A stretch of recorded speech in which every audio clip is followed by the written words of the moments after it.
You're listening to a young girl skipping rope. Poetry and sound from New York 19 on this afternoon's edition of Anthology.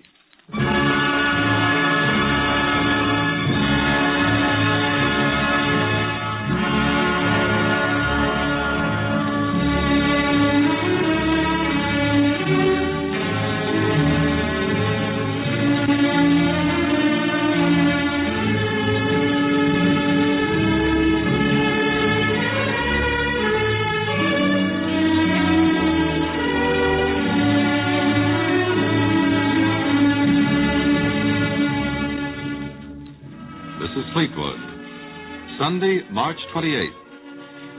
WNBC, in cooperation with the Poetry Center of the YM and YWHA, 92nd Street and Lexington Avenue in Manhattan, brings you Anthology, a selection of readings from poets past and present, and the music to accompany their poetry.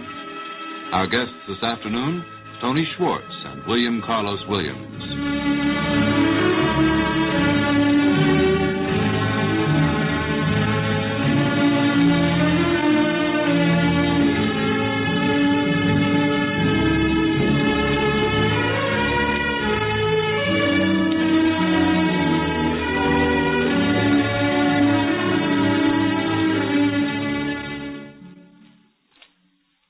There's citywide cooperation these days in the welcoming of spring, the only uncooperative factor being the weather, as usual.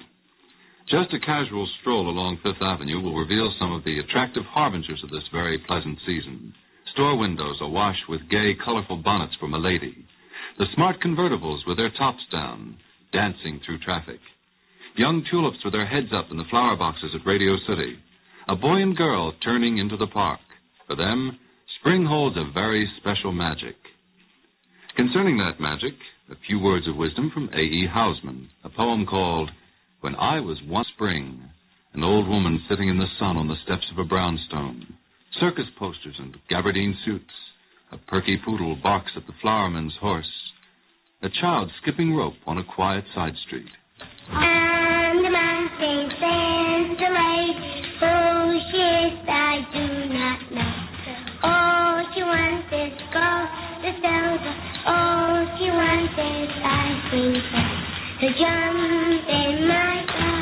Please, so jump out my big gate. You have to come out. We'd like you to meet the young man who captured on records all the natural charm and spirit of that young girl, and many, many other audible sights and sounds of the city. His name, Tony Schwartz. Tony, maybe we'd better fill in a few facts concerning yourself before we talk about poetry and sound. You're a commercial artist by trade, aren't you? That's right. I work as a freelance commercial artist. And as a commercial artist, how did you get started in recording?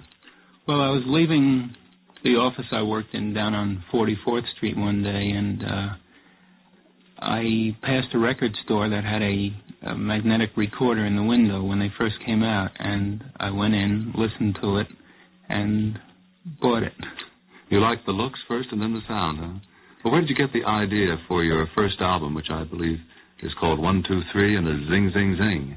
Well, this was actually about 7 or 8 years ago that I bought the recorder, and I found myself getting interested in folk music, and I started exchanging tape, wire, and disc recordings with people all over the world. I collected about 10,000 songs that way, and felt that I should really get to know my own neighborhood if I was asking other people to exchange with me.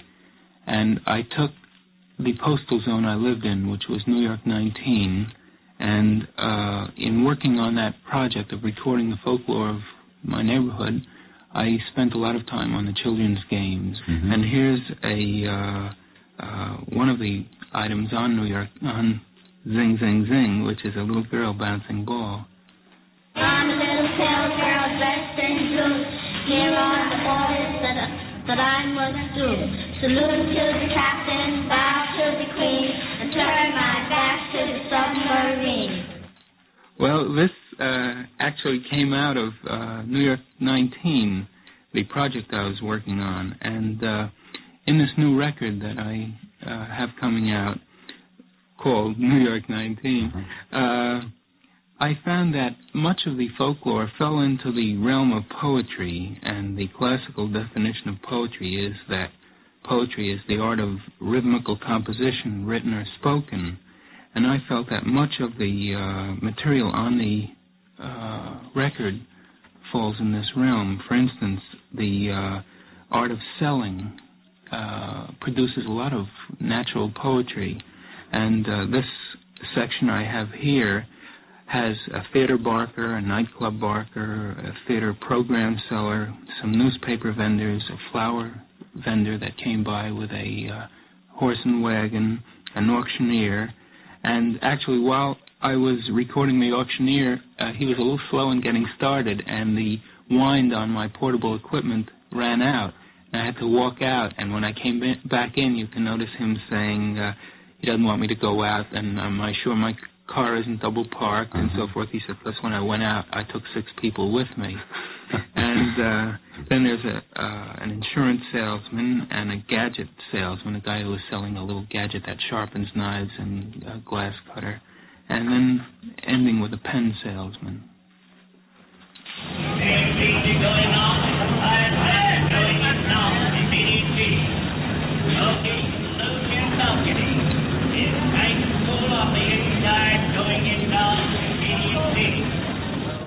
No waiting, gents. The first show is on. There's no waiting. Presenting Lloyd's Defeat. There's no covering them at the bar.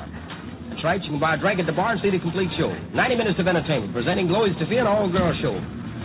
That's right. There's no waiting. It's on now. In fact, it's the only show on the block for the next 75 minutes. Find the noted artist, Ben Shahn. And Ben Shahn's souvenir program of the world of Shalom Aleichem. Containing a complete program of the show. Production notes, pictures and background of the cast, a full commentary on the entire performance, and 20 original drawings. Tickets, please. All to your right, please. Sunday tape, dollar, Times Tribune American newspaper. Sunday tape, dollar. Tribune American News, the morning feed. Tribune American News, the morning feed.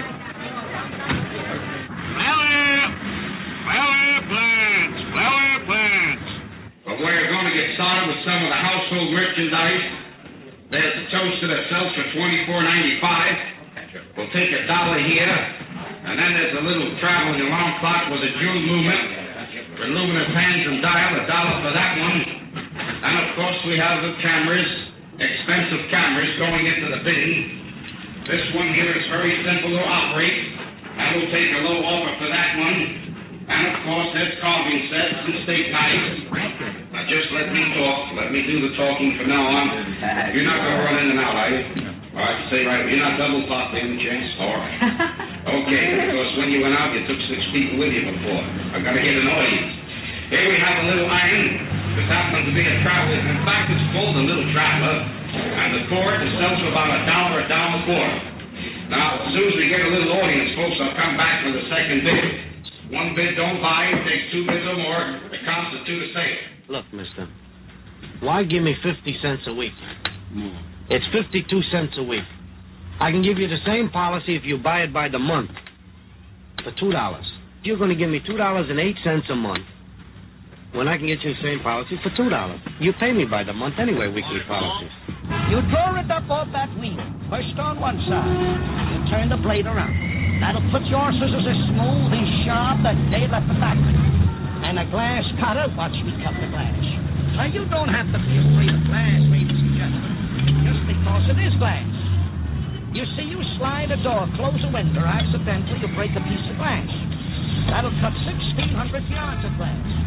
If that glass was broke and you want to straighten that piece of glass out, just mark it, that's all you do. We sell them and we sell them cheap. It cuts glass like a machine, double thickness. Well, here's a piece of plate glass, ladies and gentlemen, like mirrors and shells at home. Now, this little instrument, folks, is sold on television. There it is, on the box. It's marked for $1, sold for $1. We're not going to charge you $1, not 75, not 50 cents. We cut the price low, 35 cents is all you spend. Number 2 is a fine line. Now, here is a pen that hasn't got the feature of a number on it, but it gives you any sort of line without changing the point. Now, if you understand, realize, and appreciate a real good value, and if my physiognomy is not too conspicuous to be comprehended, I'm going to clarify to such an extent that each and every individual standing here at the present time can very well afford it. I'm going to give it this Parker 51 type. Now, don't forget, you can take my pen and bring it into any pawn shop. Ask them for $10. See how quick they'll chase you out. But you ask them for $5, they may give it to you. Look. And today, I'm not going to charge you no dollar bills for the pen, but the first lady or gentleman gives me 25 cents, gets the pen. And I think it's worth it for it to anybody. Anyone who understands and realizes and appreciates something real good. You can go downtown, uptown, out of town, into time, in the summertime, in the wintertime, get your shoe line, all the way through, you never get a pen like this.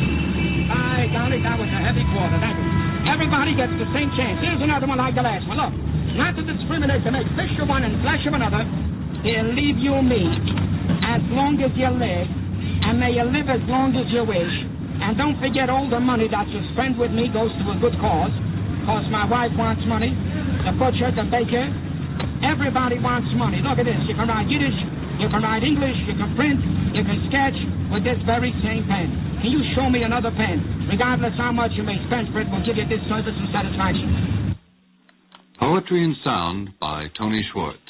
His newest album, New York 19, is available now at all record counters. In the current issue of Q, there's a radio column headed Brief Notes. Well, Q may be short on notes, but they're very long on compliments, and we of Anthology are most grateful. News of next week. An excursion into the realm of the theater. Our guest will be Norman Rose, currently on Broadway in the 5th season, but also a promising young American poet. And on disc, Judith Anderson in a scene from Medea.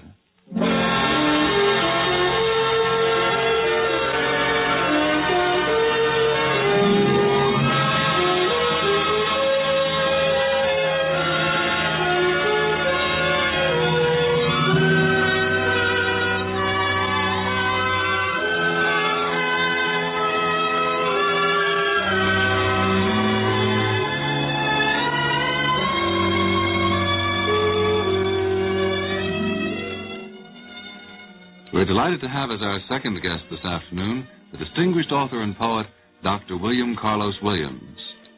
Dr. Williams plies his medical trade in his hometown of Rutherford, New Jersey. His literary trade, however, is not only nationwide, but worldwide. This week, Random House will release his newest collection of poems entitled The Desert Music and Other Poems. Dr. Williams, we're very happy that you took the trouble to journey in from Rutherford to visit us this afternoon. Welcome to Anthology. Thank you. You know, we've been wanting to meet you for quite some time, and luckily for us, your new book has just come out, which gave us a good excuse. But I'd like to ask you something before we get into talking about your book and perhaps asking you to read some of the poetry. There was an article in the New York Times, 2 weeks ago maybe, I'm sure you read it, in which Lord Dunsany was quoted as saying that the role of the poet should be that of a prophet, that the poet should give us guideposts to the future. And he feels that today's poets are failing us and that this is all the worse because we are living in such a chaotic age. And he feels that the poet should be bringing us out of this chaos, but instead, what is he doing? He is just bringing more chaos upon chaos. Well, it's obvious that Lord Dunsany doesn't understand what he's reading.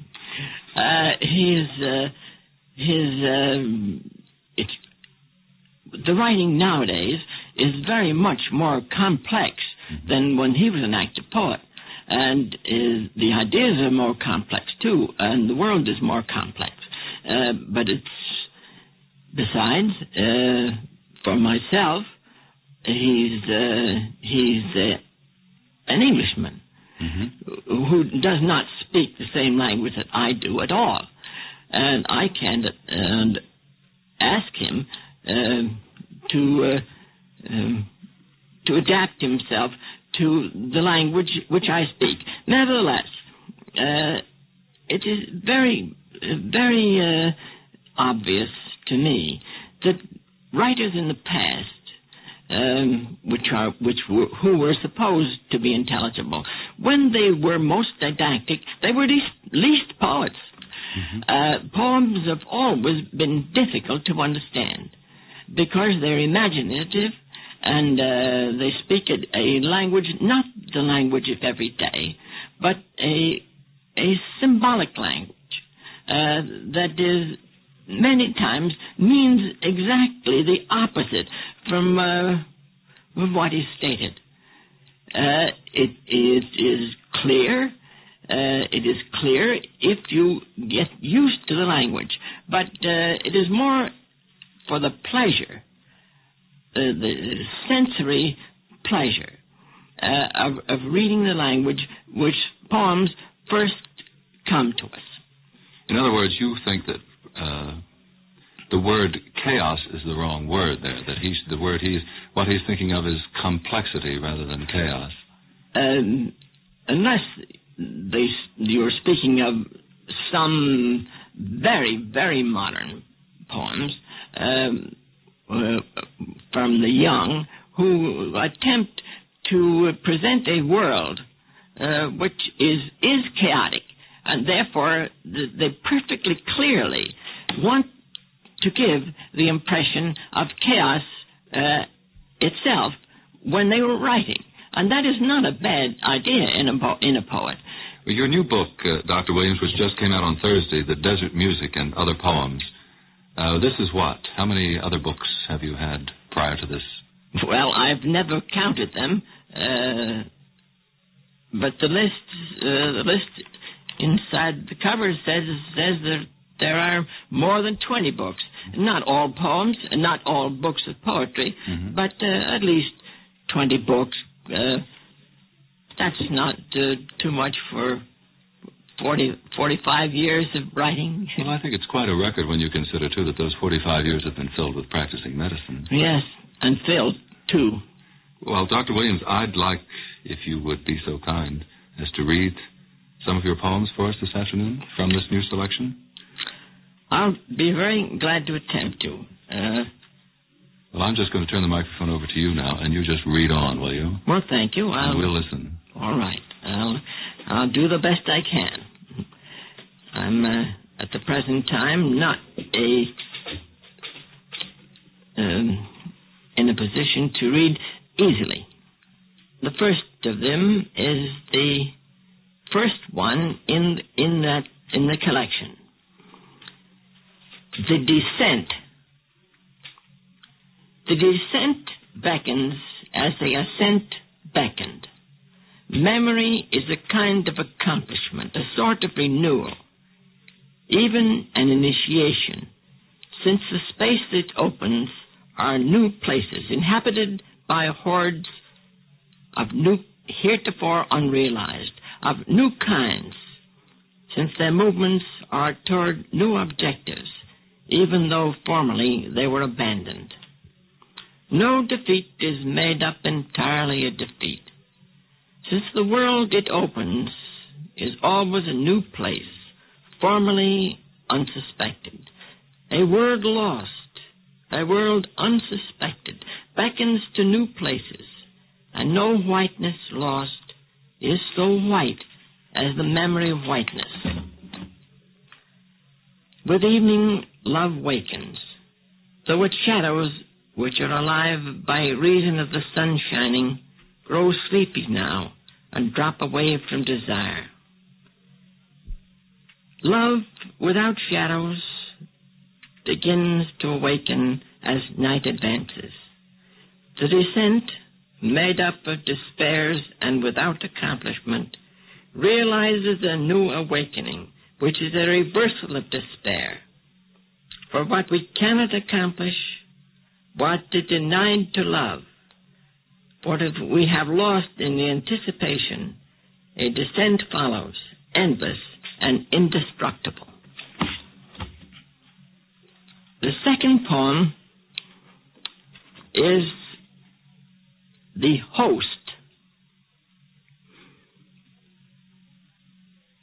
According to their needs, this tall Negro evangelist at a table separate from the rest of his party, these two young Irish nuns, to be described subsequently, and this white-haired Anglican have come witlessly to partake of the host laid for them and for me by the tired waitresses. It is all, since eat we must, made sacred by our common need. The evangelist's assistants are most open in their praise, though covered, as would be seemly in such a public place. The nuns are all black, a side view. The cleric, his head bowed to reveal his unruly poll, dines alone. My eyes are restless.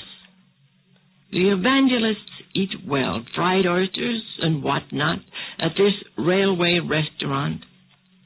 The sisters are soon satisfied. One on leaving, looking straight before her under steadfast brows, reveals blue eyes. I myself have brown eyes and a milder mouth. There is nothing to eat. Seek it where you will, but the body of the Lord. The blessed plants and the sea yielded to the imagination intact, and by that force it becomes real. Bitterly to the poor animals who suffer and die that we may live. The well-fed evangels, the narrow-lipped and bright-eyed nuns, the tall white-haired Anglican, proclaim it by their appetites, as do I also, chomping with my worn-out teeth. The Lord is my shepherd. I shall not want. No matter how well they are fed, how daintily they put the food to their lips, it is all according to the imagination. Only the imagination is real. They have proclaimed it. They have imagined it. Therefore it is so. Of the well-fed, of the evangels with the long legs characteristic of the race, the docile women of the party smiled at me when, with my eyes, I accosted them. The nuns, but after all, I saw only a face, a young face cut off at the brows. It is a simple story. The cleric, plainly from a good school, interested me more. A man with whom I might carry on a conversation. No one was there save only for the food, which I alone, being a poet, could have given them. But I had only my eyes with which to speak. The last one I'll read. Perhaps I'll do better than I did on the other. The orchestra. The precise counterpart of a cacophony of bird calls, lifting the sun almighty into the sphere, woodwinds, clarinet, and violins sound a prolonged ah.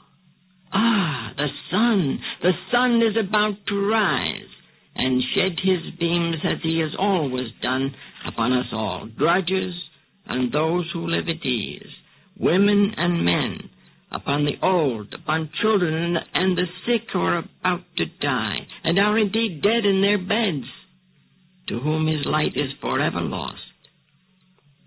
The cello raises his bass note manfully in the treble din.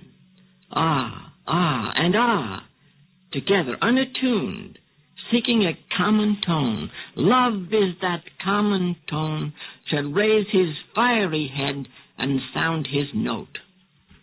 The purpose of an orchestra is to organize those sounds and hold them to an assembled order, in spite of the wrong note. Well, shall we think or listen? Is there a sound addressed not wholly to the ear? We have closed our eyes. We do not hear it through our eyes. It is not a flute note either. It is a relation of a flute note to a drum. I am wide awake. The mind is listening. The ear is alerted. But the ear, in a half-reluctant mood, stretches and yawns. So the banked violins in three tiers enliven the scene pizzicato for a short memory, or to make a listener listen. The theme is repeated, stressing a variant. It is a principle of music to repeat the theme, repeat and repeat again as the pace mounts. The theme is difficult, but no more difficult than the facts to be resolved. Repeat and repeat the theme and all it develops to be, till thought is dissolved in tears. Our dreams have been assaulted by a memory that will not sleep. The French horns interpose their voices. I love you. My heart is innocent, and this the first day of the world. Say to them, man has survived hitherto because he was too ignorant to know how to realize his wishes. Now that he can realize them, he must either change them or perish. Now is the time. In spite of the wrong note, I love you. My heart is innocent, and this the first and last day of the world. The birds twitter now anew, but a design surmounts their twittering.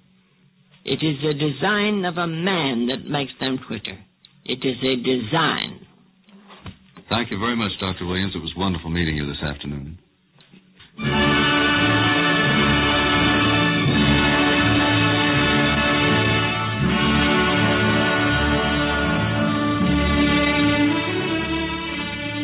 And so, Anthology number 5. Our thanks to Tony Schwartz and Dr. William Carlos Williams for being with us this afternoon. Anthology comes to you with the cooperation of the Poetry Center of the YM and YWHA, Lexington Avenue and 92nd Street in Manhattan. The program is produced by Steve White, written and directed by Draper Lewis for WNBC.